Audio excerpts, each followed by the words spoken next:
Bien, estimados estudiantes, seguimos con la segunda parte de la Segunda Guerra Mundial, ¿no? En esta unidad vamos a ver lo que es la guerra en el Pacífico.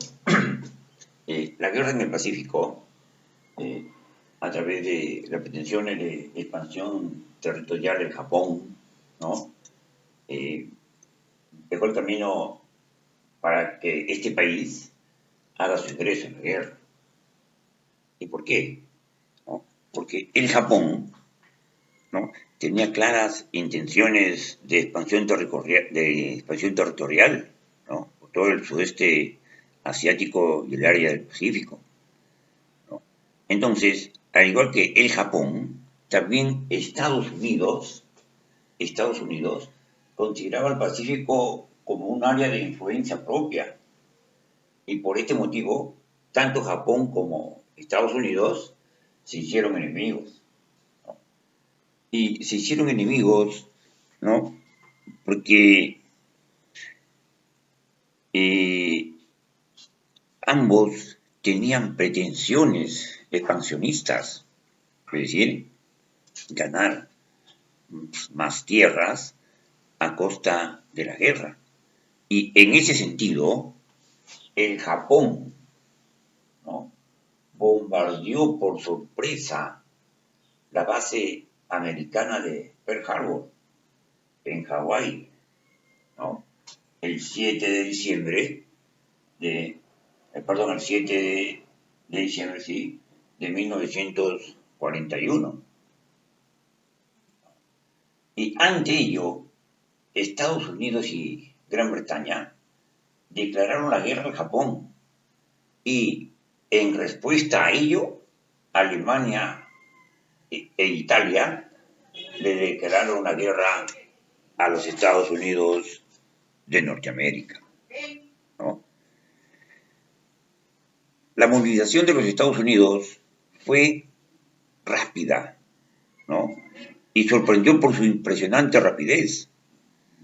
Todos sus recursos inmersos eh, fueron puestos en pie de guerra, lo que no tardó en cambiar el rumbo de la guerra, ¿no? Hasta mediados de 1942, la ofensiva eh, estuvo en manos japonesas, ¿no?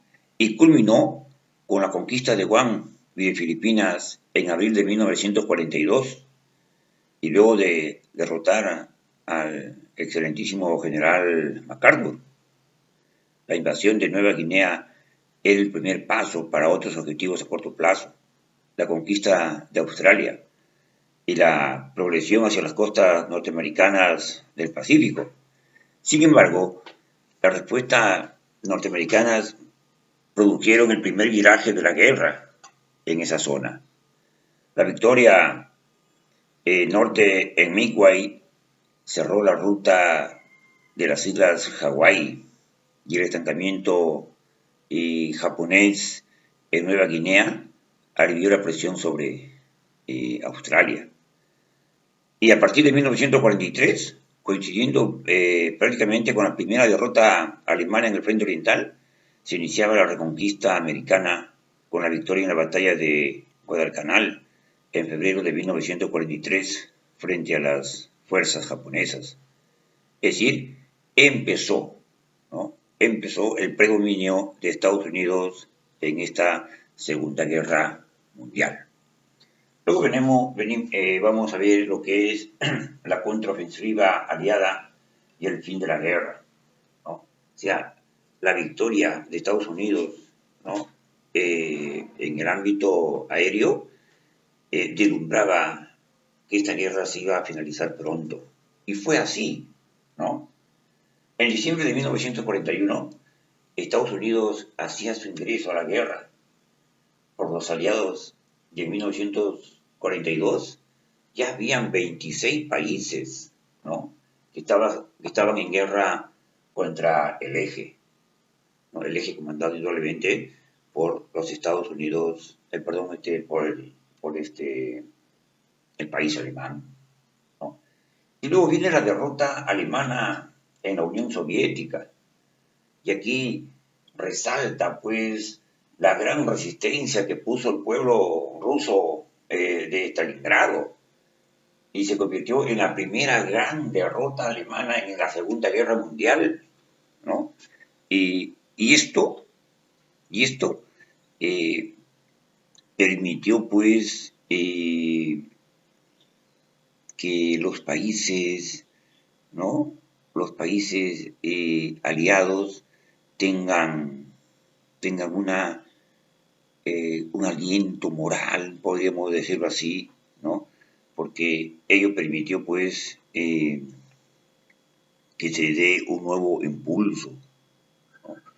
En abril de 1942 se inició la gran ofensiva en el sur y el Estado alemán planteó la conquista de Stalingrado, ¿no? Y la llegada al Cáucaso y con la puesta a vista en los recursos petrolíferos de la zona. Pero el cese al fuego durante el invierno había dado tiempo a los soviéticos para reorganizarse militar y económicamente.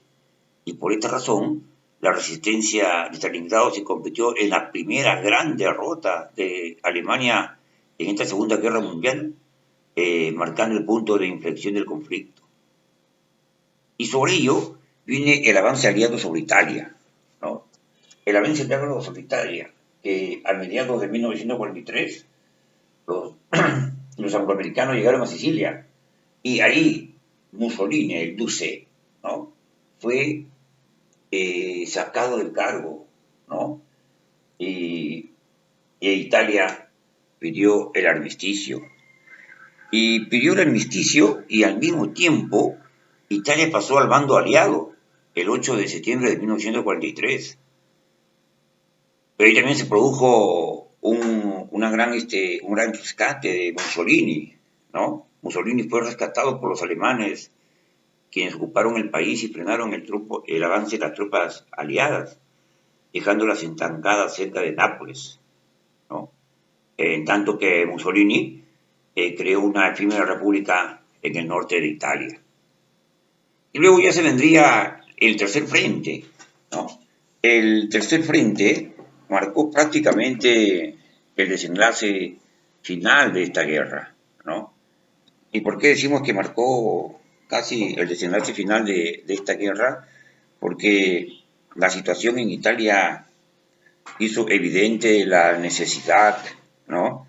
De un tercer frente en Europa occidental. ¿Para qué? Para asegurarse la penetración anglo-norteamericana hacia Alemania, ¿no? Y esto se hizo pues por las tropas aliadas al mando del general Eisenhower, ¿no? Este general Eisenhower desembocó o permitió que las tropas americanas desembocaran en las costas francesas de Normandía el 6 de junio de 1944, ¿no? Y fue la operación Overland, una de las mayores movilizaciones de hombres y estrechos bélicos, pertrechos bélicos de la historia, ¿no? Y ahí, vencida la primera resistencia alemana, los aliados penetraron en el corazón de Francia, ¿no? Este, este, esta acción, ¿no? Permitió que el 15 de agosto un nuevo desembarco aliado en las costas de Provenza facilitaron la liberación de Francia, ¿no? Y por lo tanto, podríamos decir, estancada de los alemanes en el río Rin. Entonces, esto como posible frontera natural defensiva. El fracaso de la contraofensiva alemana en las Ardenas, también durante la segunda quincena de diciembre de 1944, selló el último intento de recuperación alemana en el frente occidental, ¿no? Entonces, venía pues el planteamiento del fin de la guerra, ¿no? La guerra llega a su fin. Es decir, que tras meses de planear las estrategias a seguir contra el eje, las victorias se hacían cada vez más frecuentes y contundentes para los aliados, ¿no? De acá vino la victoria difícil de Alemania. Ya se estaba llegando ya esto a su fin, ¿no? Y uno de los últimos actos de guerra en Europa se desarrolló entre enero y mayo de 1945, ¿no? En dos escenarios diferentes. En primer lugar, la gran ofensiva soviética en el frente oriental alemán, ejecutada entre enero y febrero desde el río Vístula, donde fueron liberados de la administración alemana, Polonia, Hungría, la mayor parte de Austria y la antigua Checoslovaquia, quedando aislada la Prusia Oriental. Y a fines de febrero, las tropas soviéticas combatían en el territorio alemán y a mediados de abril se inició la ofensiva a partir de los ríos Oder y Neisse, ¿no? Esto facilitó el frente. Y en segundo término, los continuos ataques anglo-norteamericanos, ¿no? Desde la orilla izquierda del río Rin, alcanzaron su máxima intensidad hacia finales, de mes de marzo. Ambas operaciones hacían presagiar el final de la guerra. Una primera señal se dio cuando la resistencia italiana logró derrotar a las fuerzas leales a Mussolini.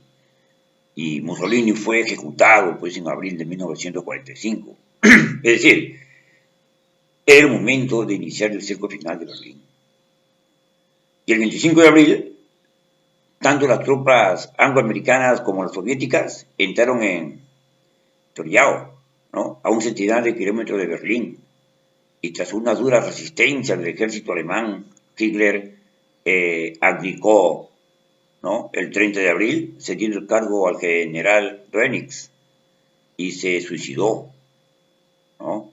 La capitulación de Berlín el 2 de mayo ante las tropas soviéticas y la creación de un último gobierno del Reich, presidido por el almirante Dönitz, marcaron el fin de la guerra en Europa. Y el día 7 y 8 se firmó la capitulación incondicional de Alemania, ¿no? Y finalmente viene lo que es la rendición del Japón, ¿no? La rendición del Japón, después de la conquista de Guadalcanal por las tropas norteamericanas instaladas en el Pacífico, la iniciativa bélica pasó a Estados Unidos, ¿no? Cuya enorme pujanza industrial y tecnológica fue decisiva. Y en la conferencia de Washington de mayo de 43 quedó diseñada la estrategia norteamericana sobre las dos bases ofensivas paralelas, ¿no? Al norte se apuntaba a direcciones sobre Japón desde la isla Gilberto, Marshall y Mariana del Sur, y la ofensiva se dirigió desde Nueva Guinea hacia la isla Sonda y Filipinas. El avance norteamericano fue lento pero constante, y se logró vencer la resistencia japonesa. De isla en isla, las tropas norteamericanas fueron aproximándose al archipiélago japonés en dos batallas decisivas, en Iwo Jima, en febrero de 1945, y en Okinawa en el mes de abril, ¿no? Luego los principales centros industriales de Japón quedaron bajo el radio de los bombardeos norteamericanos. Por el sur, la producción norteamericana tuvo su momento culminante en la batalla de Filipinas, que se prolongó hasta octubre de 1944, hasta la primavera siguiente. Y la utilización de la bomba atómica de Hiroshima y Nagasaki, ¿no? En Hiroshima el 6 de agosto y en Nagasaki el 9 de agosto de 1945, y que ocasionó la muerte de 70.000 personas en cada isla, cerró o aceleró la derrota japonesa. Emperador Hirohito del Imperio japonés se rindió sin condiciones y pidió la paz el 2 de septiembre de 1945. De esta manera se cierra uno de los capítulos más sangrientos, ¿no? De la guerra contemporánea, y que ojalá pues nunca más se vuelva a repetir, ¿no? Y esto lo digo ¿por qué? Porque son miles de personas, ¿no? Las que pagan las consecuencias de esta guerra, jóvenes, niños, personas de la tercera edad, ¿no? Entonces, roguemos porque la paz continúe en el mundo. Muchas gracias, jóvenes. Buenas tardes. Permiso.